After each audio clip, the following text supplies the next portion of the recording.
All right. Hi, everybody. Today we are going to be doing a lighting tutorial for Unreal Engine. These are basically the things I wish I knew when I started. Things I kind of had to dig up and weren't just readily apparent when I started off with the engine. And maybe this will save you guys some time looking things up if you're just getting started with lighting. Now, this isn't a lighting tutorial. It doesn't go through every single thing with lighting. This is basically the things that I find important and the things that I had a harder time kind of figuring out at the beginning. So, first thing we're going to do is add in a point light. We're going to start with baked lighting.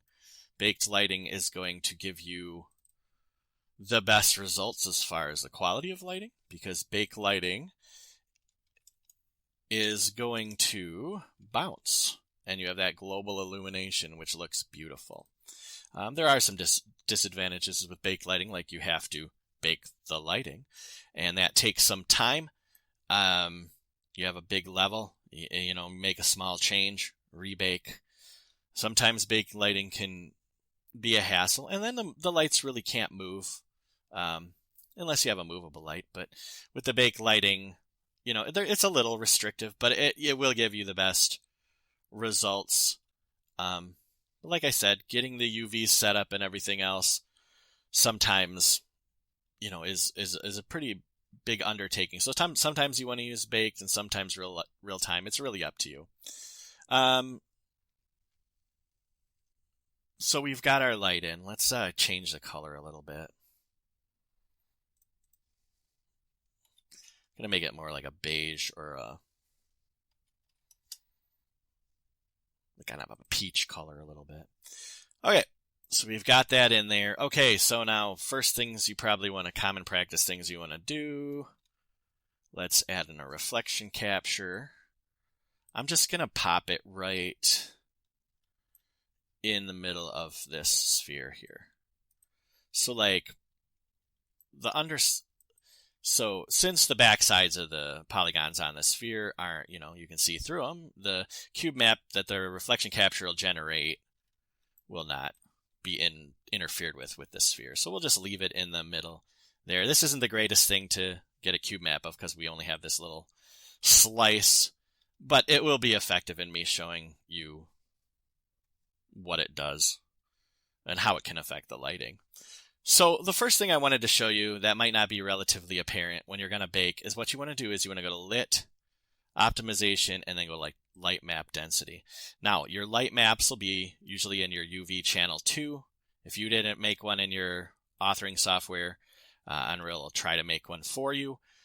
What you're looking for with Light Map Density here is a nice green color. Okay? Now, if you don't have a green color in there, I'm going to kind of demonstrate how to get there. So right now I'm going to open up the base tiles that I was using to make this level. You can just see it's right there. Now I'll show you the UV real quick. And there is my light map UV in the second UV channel. They name them 0 and 1. And we're going to go down, and here is our light map resolution. Now that says how much, kind of adjust the pixel density here. So like if I go down, you want to do it in a power of 2. So if we go 32, you can see it goes down to blue. That's a very low resolution. So 64 will make it a little bit better. 128, which you probably could get away with 128 with this setup here, but we're going to just stick with 256. So that kind of shows you how to adjust that. If you go to 512, then you'll start getting into the red, and you don't really want to go too high. You want your light map resolution as low as possible, but still looking good. So we'll go 256, save. So that was one thing that I didn't understand at the beginning. So now that we have that set up, now we want to add our other kind of things that you need. So we put in our reflection capture already. You can see it in here.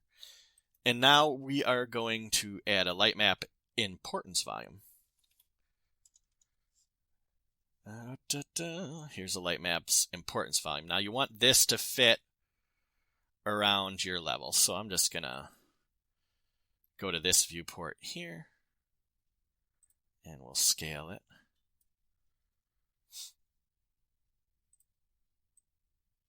And basically, you want to put this in because this is telling, when it's baking your light maps,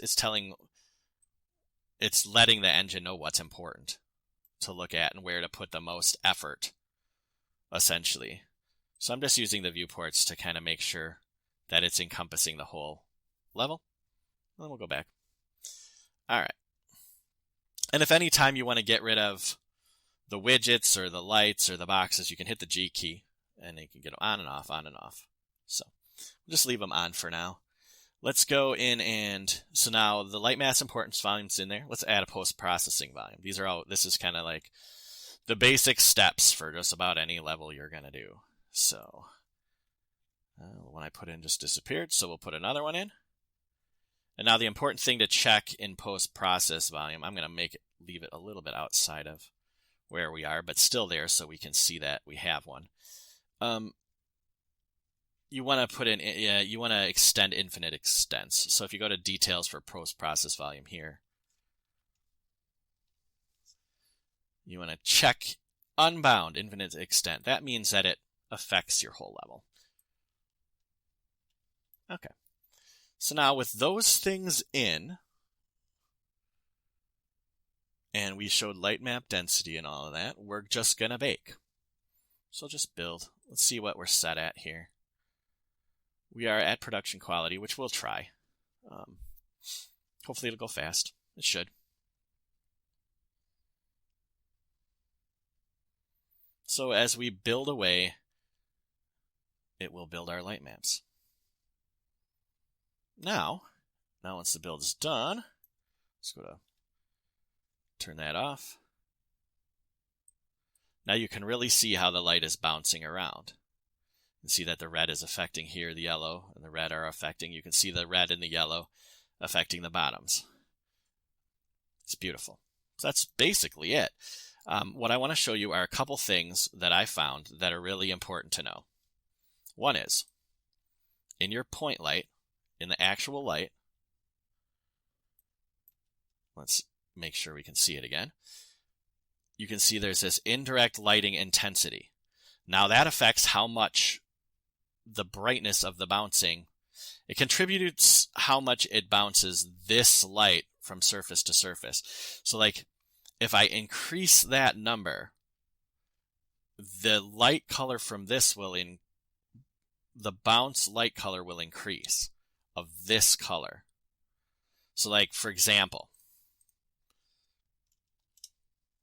it doesn't increase the number of bounces, it increases the intensity of the bounce and how much it contributes to the global illumination. So let me just crank it way up to kind of show you. It's hard to explain, so let's crank it up. I put it up to 10, but just to kind of really blow it out so you can see, the effect. Okay, so these will go away in just a minute once everything kind of finalizes. But you can see that you've gotten it really bright. It's this light color is bouncing off all these surfaces and brightening everything up a lot. Okay, that's important because sometimes if you make your textures or your materials or your maps and they're a little bit too dark, you won't get the bouncing that you want. It won't bounce the light bounces won't be quite as noticeable, maybe, especially if you make things too dark. It bounces better the lighter your diffuse is. So this you can adjust to increase the brightness of those bounces. I find that that's super duper duper important. Okay. There's also one other setting that you can control that will help the intensity of the light bounces too, and I'll show you here in a minute. I'll just rebuild back down to normal. Now remember, you can see those yellow walls and the red. You could see. So we're going to go to world settings for this second way we can adjust the intensity of the light bounces. So we'll go to diffuse boost here, and the diffuse boosts the diffuse of your materials. So the color of the material is influencing the light that is bouncing around. as opposed to the color of the light. It does not more bounces when you do the diffuse boost. It ups the intensity of the bounce. I think I explained it a little bit better the second time around there. So let's jump this up and build.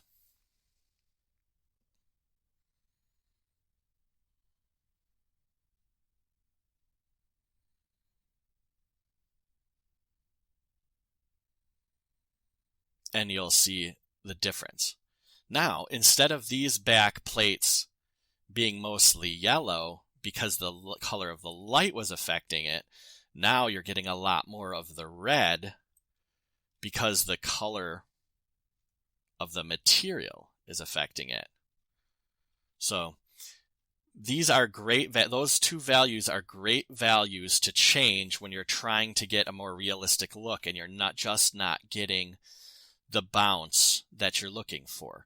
If you want the color from the light to bounce at a more intense rate, you change the indirect lighting intensity in the light. But if you want more of the colors from your materials to bounce around, you do it in the diffuse boost in the world settings in light mass. So I hope that's pretty clear. Now that's all I'm going to touch on with baked lighting. I think those were kind of the first things. Just to kind of remember to get your light mass your important volume in there, your post-processing. Your reflection capture is good to put in. Get you set up with your light map UVs and make sure that your density is good. So we'll go back to, and now that we're done with that, let's head over to real-time lighting.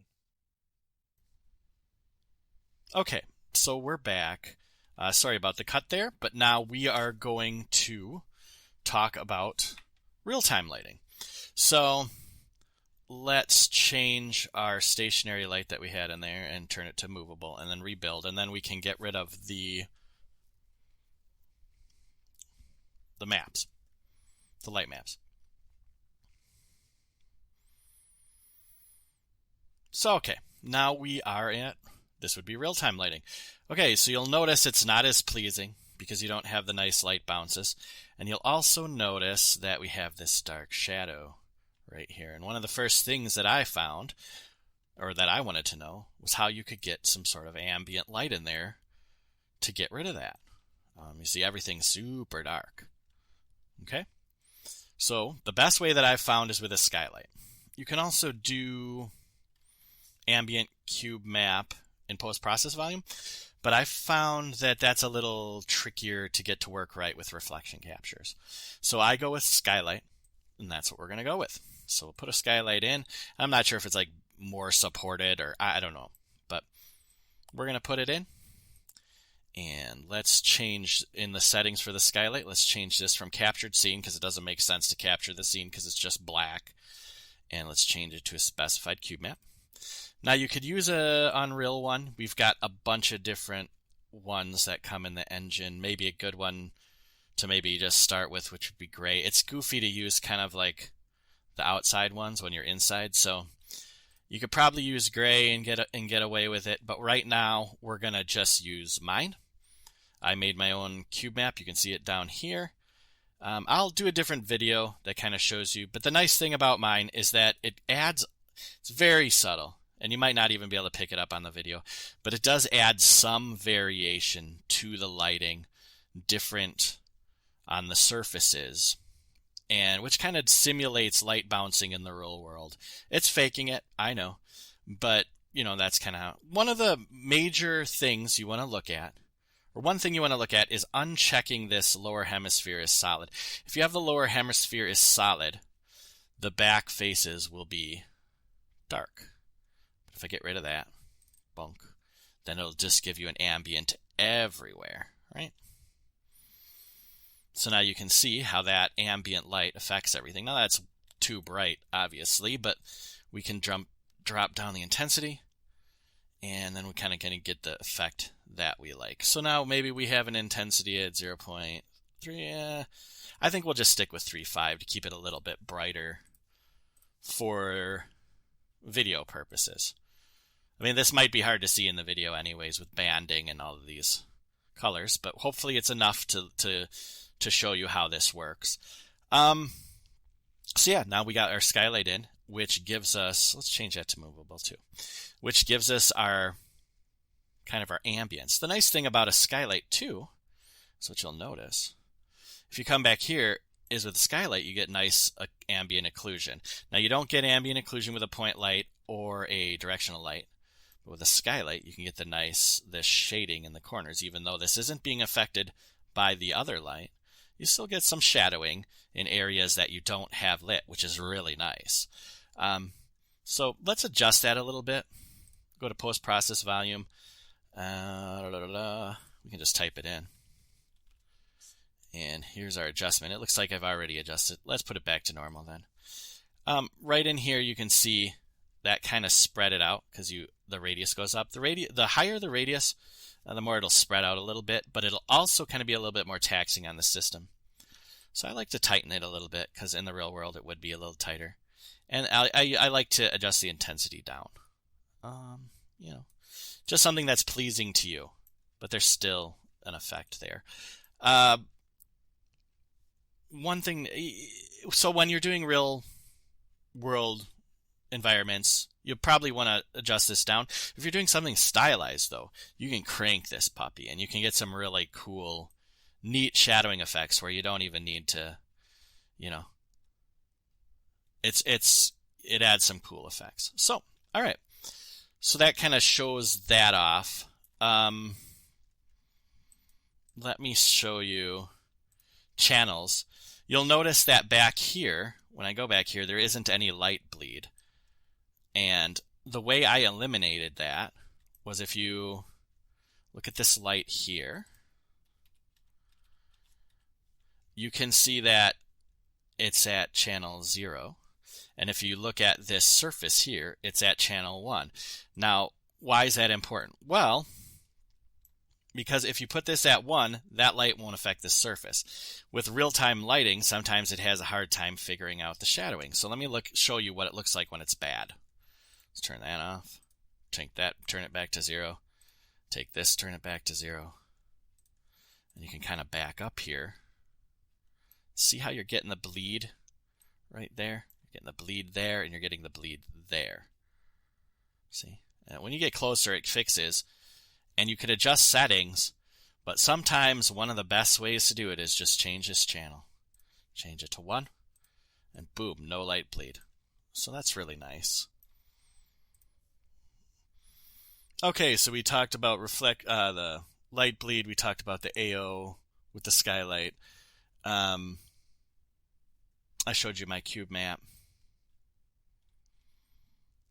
So let's show you how you can get some light bounce by using the reflection capture. If you remember, I stuffed the reflection capture into this sphere earlier.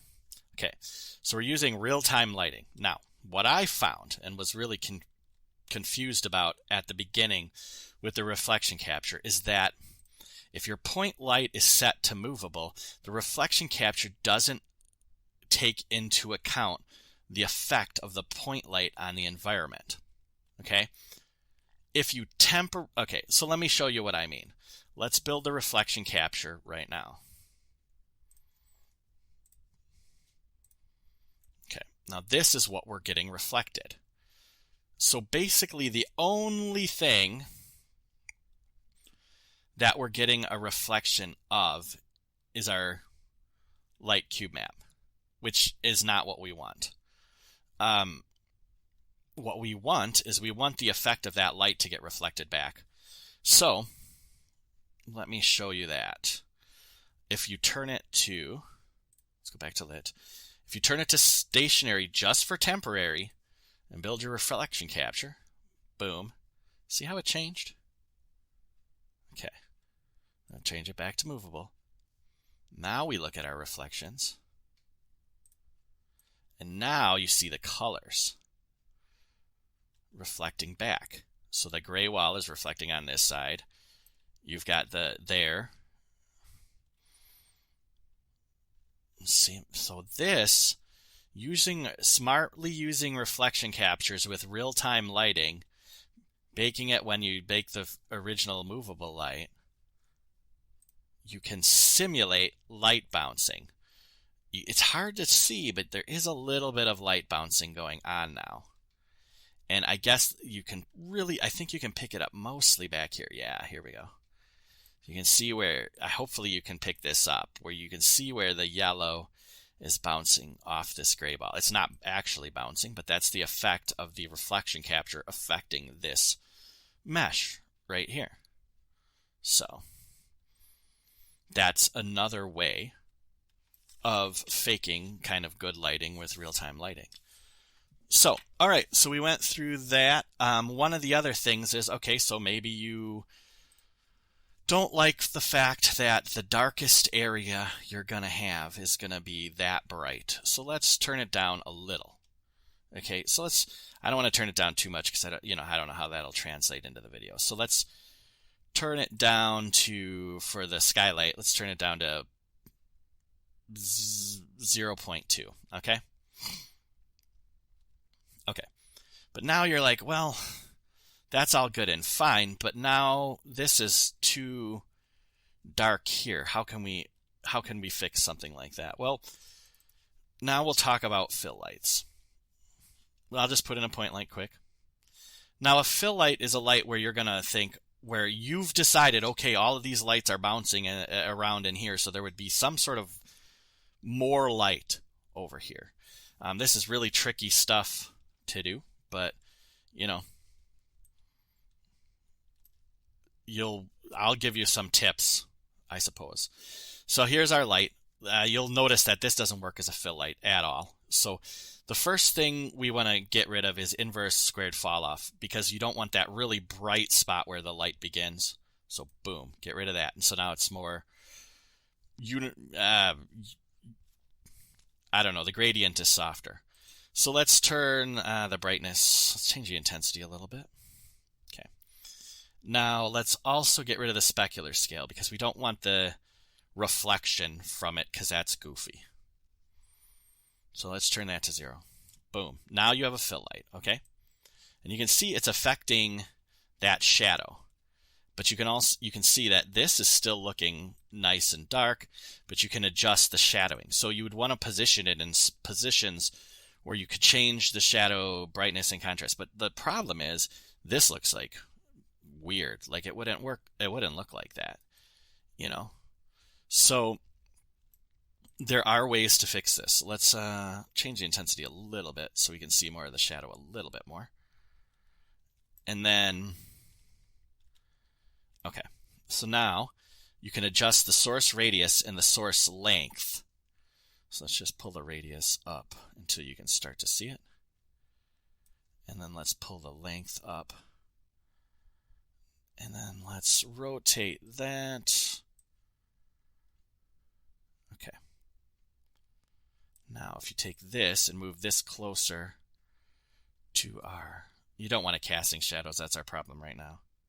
You don't want your fill, you can't really have your fill light casting shadows. It'll look goofy. Now, if you turn cast shadows off, you'll notice. And if you position it right, you can brighten that up and the shadow and still have a darker skylight. So super useful, tricky, but super useful. Tricky because you don't really want to have tons of these movable lights overlapping each other and affecting a bunch of faces. But, one way you can see the complexity of your lighting is if you go into optimization and you go light complexity, green, you're still good. So I think that's about it. I think I'll show you one more thing. And that would be, let's show you bloom. So in post-process volume, you can go to bloom, which is right here. Just click those, or you can look it up. I just saw it real quick. And you can adjust intensity. Now, you'll like the look, probably. You'll be like, oh, that's really cool how it blurs it up and, kind of bloomies it. And for lights, it'll really start to make them pop and come out. But You got to be careful with bloom for gameplay, because for players, things just start to get too blurry. It might look good on a screenshot or something, but you want to adjust it to like a reasonable level where you get a nice solid glow from your lights, but everything isn't blurred and bloomed, unless you're really going for that style. But I mean, that's kind of my opinion on it. So I think that's basically it. I want to thank you. Oh, let me show you one last thing that I don't think I showed at the beginning. But when you're doing lighting, let's go to Edit, Project Settings. Let's go to Exposure.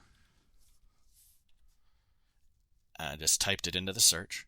And you can see here's Auto Exposure right here. Now, the default is on. So you want to turn this off. It's tough because with auto exposure, Unreal tries to kind of brighten things and darken things depending on the brightness or darkness of your level to kind of even things out. It's kind of a camera effect. The problem is when you're working with lighting, you don't want that. You want that off. So turn that off. You can always turn it back on later, but when you're doing the most of your lighting work, you want to turn that off. So that's pretty much it. Thank you very much for listening. I appreciate it, and I hope you have a great day. And I will be doing a tutorial about that cube map in the future. Thank you very much.